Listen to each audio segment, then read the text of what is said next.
આપણે દરરોજ શાળામાં, ઘરમાં, દુકાનમાં કે પછી કાર્યાલયોમાંથી ઘણો બધો કચરો દરરોજ બહાર ફેંકીએ છીએ. અનાજ હોય કે પછી કઠોળ, બિસ્કિટ, દૂધ, તેલ, આ દરેક વસ્તુ આપણને પ્લાસ્ટિકની કોથળીમાં કે પ્લાસ્ટિકના ડબ્બામાં કે બોટલમાં પેક કરીને મળે છે. આ પ્લાસ્ટિકની વસ્તુનો આપણે એક વખત ઉપયોગ કરી અને કચરામાં ફેંકી દઈએ છીએ. આપણે દરરોજ જુદી જુદી પ્રવૃત્તિઓ કરીને ઘણો બધો કચરો ઉત્પન્ન કરીએ છીએ. આ કચરો સાર્વજનિક સ્થળો પર, બસમાં, રેલવેમાં વગેરે જગ્યાએ આપણે કચરાને ફેંકીએ છીએ. તે ઉપરાંત શાળામાં પણ કાગળ, બોલપેન કે પછી પેન્સિલનો કચરો ફેંકીએ છીએ. તે ઉપરાંત ઘરમાં પણ તૂટેલા રમકડા, જૂના કપડાં, બૂટ તથા ચપ્પલનો કચરો આપણે બહાર ફેંકીએ છીએ. જો આપણી ઘરની આસપાસ જે કચરો એકઠો થાય છે તેને હટાવવામાં ન આવે તો શું થશે? આ કચરાને સફાઈ કામદારો ક્યાં લઈ જાય છે અને તેનો નિકાલ કેવી રીતે થાય છે તે જાણીએ. સફાઈ કર્મચારીઓ આ કચરાને એકત્રિત કરીને રહેઠાણથી દૂર એવા નીચાણવાળા વિસ્તારમાં લઈ જાય છે. હવે ત્યાં ઊંડા ખાડા હોય છે અથવા તો ઊંડા ખાડા કરવામાં આવે છે. આવા ખુલ્લા વિસ્તારોને જમીન પુરાણ વિસ્તાર કહેવામાં આવે છે. કચરાને જમીન પુરાણ વિસ્તારમાં લઈ જઈ કચરાને ઉપયોગમાં લઈ શકાય અને ફરી વખત ઉપયોગમાં ન લઈ શકાય તેવા ભાગને અલગ અલગ કરવામાં આવે છે. આમ કચરામાંથી ઉપયોગી અને બિનઉપયોગી ઘટકોને અલગ કરવામાં આવે છે.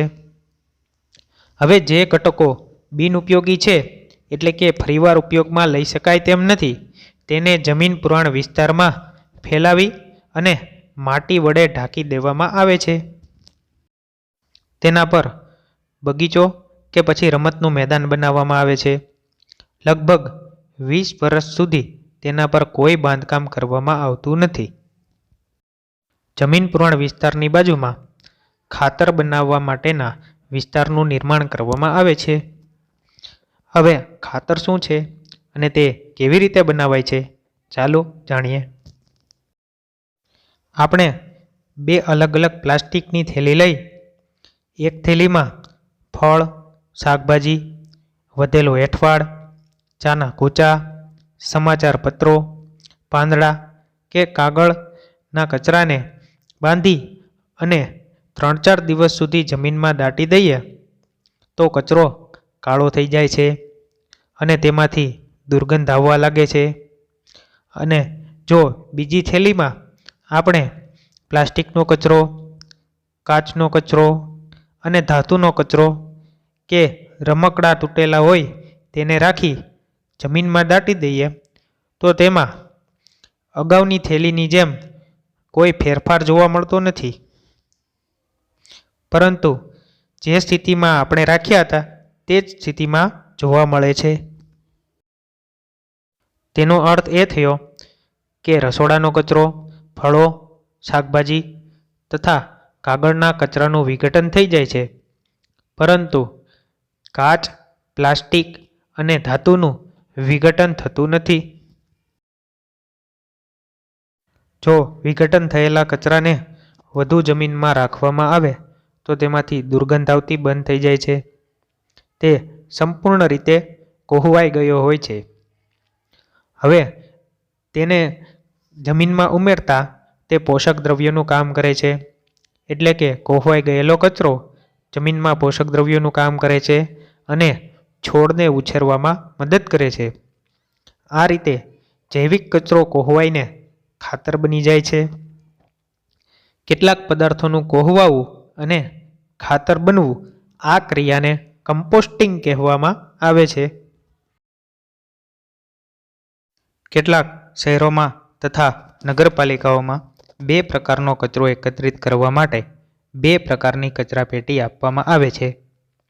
જેમાં એક બ્લુ એટલે કે ભૂરા રંગની કચરાપેટી અને બીજી લીલા રંગની કચરાપેટી હોય છે. હવે ભૂરા રંગની કચરાપેટીમાં એવી વસ્તુ નાખવામાં આવે છે જેનો ફરી વખત ઉપયોગ કરી શકાય અથવા તો તેને રિસાયકલ કરી શકાય, જેમાં પ્લાસ્ટિકની વસ્તુ, કાચની વસ્તુ તથા ધાતુઓની વસ્તુઓ હોય છે. જ્યારે લીલા રંગની કચરાપેટીમાં રસોડાનો કચરો, વનસ્પતિનો કચરો, પ્રાણીજન્ય કચરો ભેગો કરવામાં આવે છે, જેથી આ કચરાને થોડા દિવસ માટીમાં દબાવી ભેગો કરી અને કોહવાઈ જાય ત્યારે તેનો ખાતર તરીકે ઉપયોગ કરી શકાય. તેથી કચરો અલગ રાખવા માટે 2 કચરાપેટીનો ઉપયોગ થાય છે. આપણે રસ્તાની આસપાસ પાંદડાઓને જોઈએ છીએ. ક્યારેક તેને સળગાવવામાં આવે છે. તે ઉપરાંત ખેડૂતો પણ લણણી પછી ખેતરમાં સૂકા પાંદડા, પાકનો કચરો અને ભૂસાને સળગાવે છે.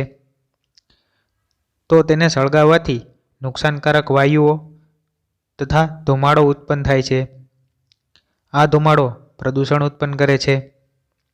આ વનસ્પતિને સળગાવવાને બદલે તેનો નિકાલ કરવા માટે તેમાંથી ખાતર બનાવવું જોઈએ અને તે ઉપરાંત સરકારે પણ વનસ્પતિજન્ય કચરો સળગાવતો અટકાવવા માટે નિયમ બનાવવા જોઈએ. આપણે વનસ્પતિને ખાતર આપવું જોઈએ. ખાતર વનસ્પતિને વિકાસમાં મદદરૂપ થાય છે.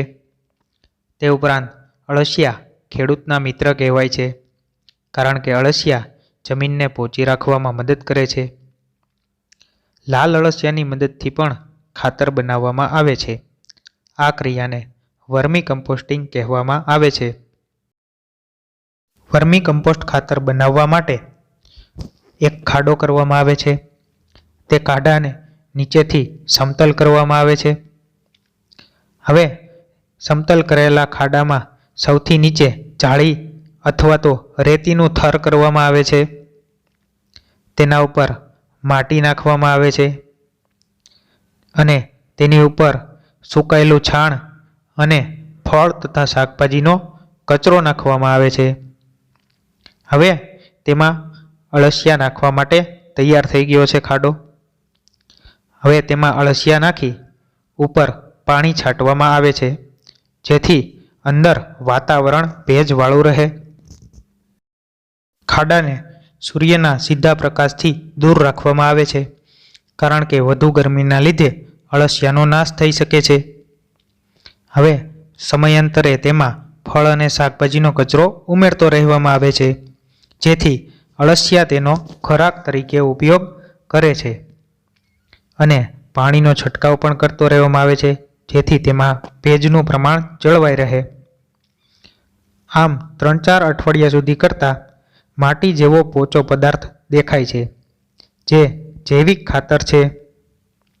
હવે ખાડાના કોઈ પણ એક ખૂણા પર વનસ્પતિનો કચરો રાખતા અળસિયા ખોરાક માટે તે તરફ જશે અને બીજી તરફથી આપણને સતત ખાતર મળતું રહે છે. આ ખાતરનો ઉપયોગ કુંડામાં, બગીચામાં કે ખેતરમાં કરી શકાય છે. કમ્પોસ્ટ ખાતરના ઉપયોગથી ઘણા રૂપિયા પણ બચે છે અને જમીનનું પ્રદૂષણ પણ ઘટે છે.